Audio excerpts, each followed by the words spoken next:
After a thorough investigation of every portion of the house, without further discovery, the party made its way into a small paved yard in the rear of the building, where lay the corpse of the old lady, with a throat so entirely cut that upon an attempt to raise her, the head fell off. The body, as well as the head, was fearfully mutilated, the former so much so as to scarcely retain any semblance of humanity. To this horrible mystery there is not as yet, we believe, the slightest clue. That was an excerpt from The Murders in the Rue Morgue by Edgar Allan Poe, written in 1841. The reason I read that is because this is the only time during this review that I'm going to be referencing or talking about the original story at all.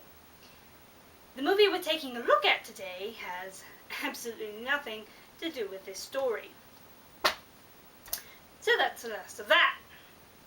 Now then, as for the movie itself, the production company that made it, American International Pictures, had a string of successful Edgar Allan Poe adaptations in the 1960s. Technically, this is the last of those adaptations. I say technically because, as stated earlier, this movie has absolutely nothing to do with the story upon which it was supposedly based. So, why don't we just dive into this unfortunate mess of a movie and see just how far these adaptations had fallen. The movie starts off with a bad gorilla impersonator going after Jason Robards, who is busy menacing a young lady. The fake gorilla picks up the young lady, who goes into a semi-swoon, and I sincerely hope you like dream sequences, gentle viewers, because you're going to be seeing a lot of them. Anyway, running away from a man with an axe, blah blah blah. She comes out of her odd daydream, and the gorilla is still carrying her around when the police show up. The lady is dropped off at the top of the stairs, and one of the gendarmes shoots the gorilla twice, which causes him to fall from the landing. Strangely enough, being shot twice and taking a fall doesn't seem to have hurt him much, because he gets right up and goes after Robards. The two struggle, fall into a small hole in the floor, and oh, look at that! Farewell, Robards. Odd way to begin your movie, killing your biggest star. Still, what for Hitchcock? No, I'm wrong. Turns out this whole thing is just a play. Oh well. The actors take their bows, and the young lady, whose name is Madeline, has had that odd dream before. Back with our fake ape, we see him going backstage to get out of his costume. He takes the mask off to reveal that he's Herbert Lom, a name familiar to many a Hammer Films fan, opens a nearby wardrobe, and oh dear, seems to be there's a dead body in the wardrobe. Is having a corpse backstage good luck or bad luck? Anyway, we finally get the opening credits. Incidentally, calling this Edgar Allan Poe's The Murders in the Rue Morgue is a bit of a stretch. Freely adapted might be a better and more accurate way of putting it. After all, freely adapted is code for the only similarities between these two stories is the name. Anyway, after the credits, the corpse has been discovered, and Nom, in a long cape and broad-brimmed hat, is either trying to get away from the police in the most dangerous way possible, or he's deciding whether or not to just jump from the roof of the theatre and end this movie right now. Oh, that reminds me. Let's see.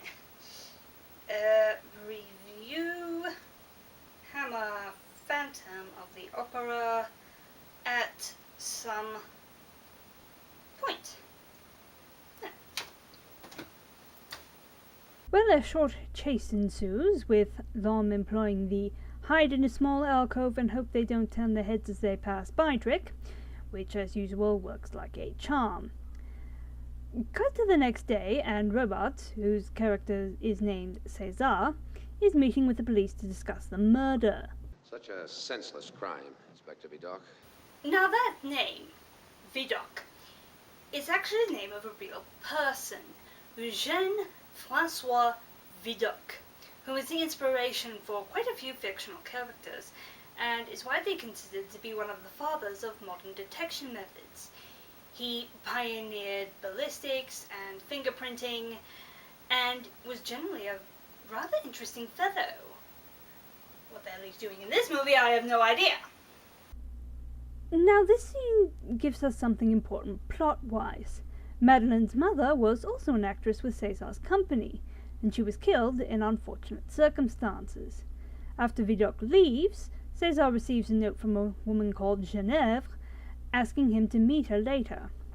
Then we see the end of a Punch and Judy show going on outside the theatre, and a small man coming out of the puppet theatre with a gift box that he leaves at the stage door for Madeline.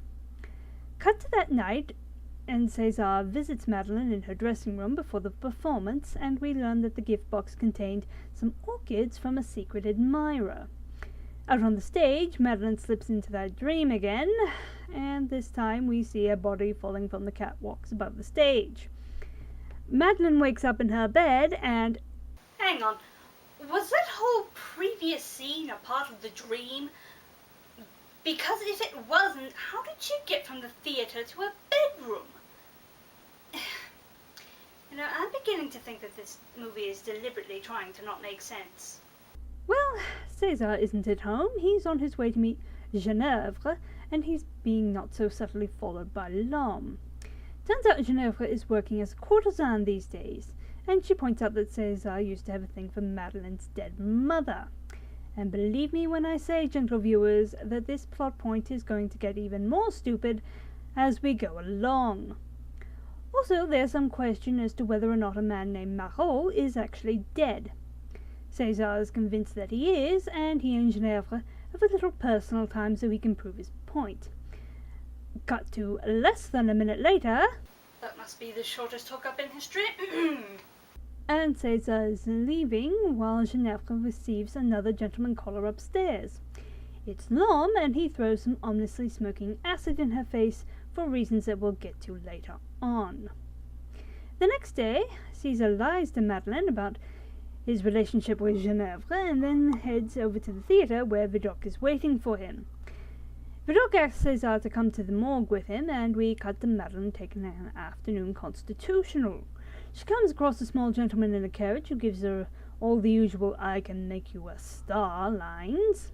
Incidentally, Star Trek fans will recognize this small gentleman as Alexander from the original series episode Plato's Stepchildren.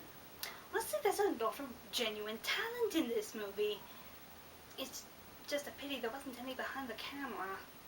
Well, it turns out that this scene isn't entirely pointless, as we learn that our vertically challenged friend here is named Pierre, and he's the one who's been sending Madeleine the orchids.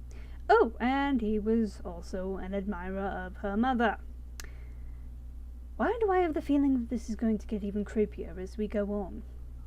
Anyway, it turns out that the Phantom of the Rue Morgue is in the carriage with Pierre, and the two of them go to an abandoned house and start setting up for what I can only assume is something I don't really want to think about.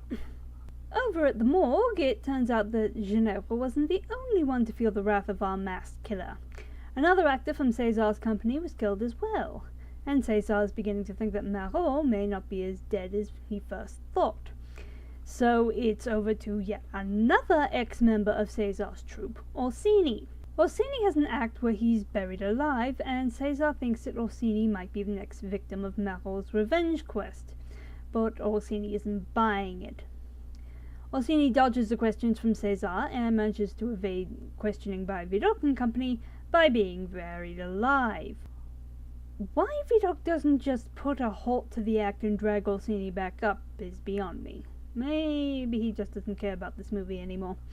Not that I can blame him.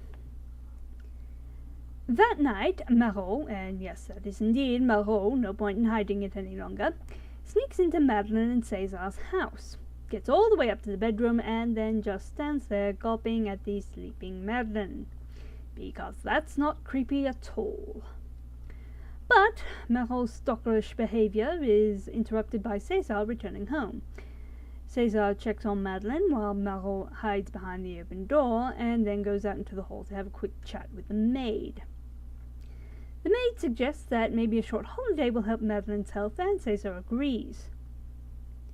Cesar goes back into the bedroom and hears Coach driving away. Apparently, Merrill figured that sticking around to creep some more was a bad idea. First bit of sense he's shown for the whole movie. Over in Madeline's ever-changing dreams, she finds herself chased by the man with the axe again, but this time she runs outside and comes across a carriage with Pierre inside.